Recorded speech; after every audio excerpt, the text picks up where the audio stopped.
And here's your third video. Sorry about that. I'm getting a little long-winded on myself.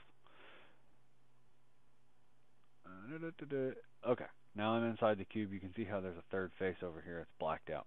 Why do we need it to render it? Why do we need to light it? Short answer, we don't. So one thing you want to do when you're messing with your Blender is remember some of the shortcuts I told you guys about, the Z key and all that. So I'm just going to Z key it over, tab, and then I can go in here and I can put it on face mode first, and then I can delete the face. And now that face won't be rendered and you don't have to worry about it. And it's not going to render the inside, because you may be thinking, oh great, now it's going to render everything on the inside. It won't. The meshes, when they export, are one-sided.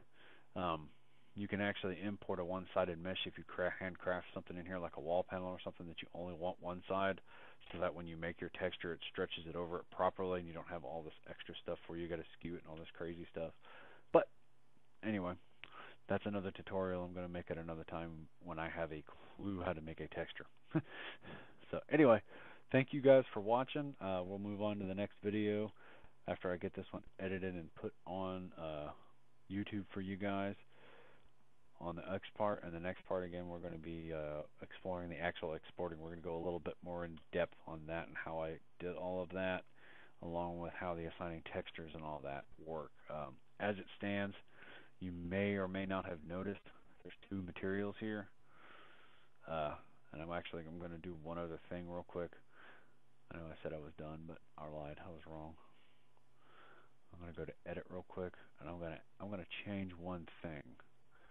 I'm going to go here. Once you go to edit, search in this box for world grid. Select the one on the right, and world grid material. Come over to this one and do the same thing. You're going to notice there's something funky going on here. It's all gray. You'll notice it is completely gray. Not what we want. Does not look right at all. You'll also notice that the collision doesn't look quite right. You can actually come over here where it says convex and hit apply.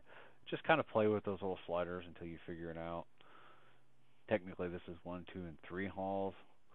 I mean, I can always up it, but it's not going to use any more than it really needs. Sometimes it may use more than you want. So we're going to go 3, because really you only have 3 holes. You got both ends in that one, so then we're going to turn that up. It's not going to use all 32 vertex. It's just going to try and figure out what's the best combo. But anyway, you'll notice how the UV does not, or none of that looks right. There is a UV channel, but it's blank right now. We're going to cover all that. I'll also cover how all this other part works and why it looks gray and it doesn't look like the world grid. It should look like the world grid. It doesn't if you're looking real close.